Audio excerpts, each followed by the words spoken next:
to use for you to use in the future. So our first one is just going to be fast feet. We want to get each foot and between each rung as fast as we can. So if we're leading right, it's going to go so nice and slow as here. Otherwise, you pick it up. And then you can do that on the second side. Our next one is going to be bunny hops. The most important thing when it comes to the ladder is that they get away from hopping up and down with their body weight and learn to hover and stay nice and low so that their core and their legs do all the work. So it really helps them be fast on their feet. So our next set of bunny hops is here. And you want to really, even right then I was a little bit heavier on my feet, you want to really think about that swiftness, almost like you're falling forward. Our next set is going to be Russian dance, so you'll come sideways. I tell them to practice this in place first, so that they kind of get that feeling of keeping their weight back, and then we're going to do this laterally for our warm-up. So each foot taps in each rung.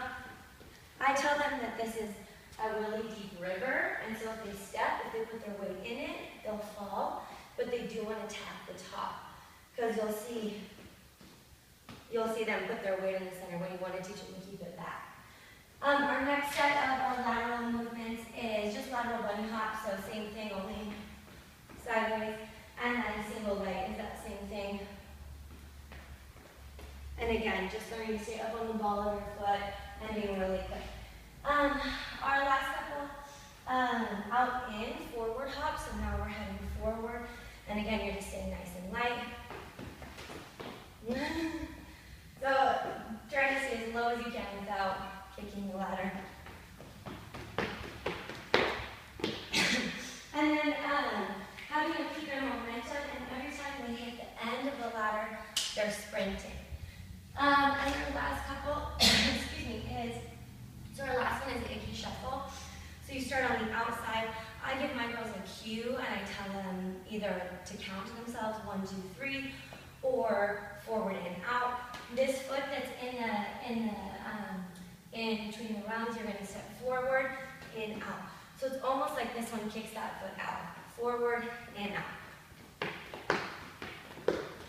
So what they're going to want to do, so this will be a little bit tricky, naturally their rhythm, they'll want to come out. So this is actually the double Icky Shuffle. When they bring that foot out, you want to train them to get this front foot to go straight forward. So I tell my girls to start a little bit slower, and then come up on the balls of your feet, and then lean forward into it, and then they'll be able to get that rhythm.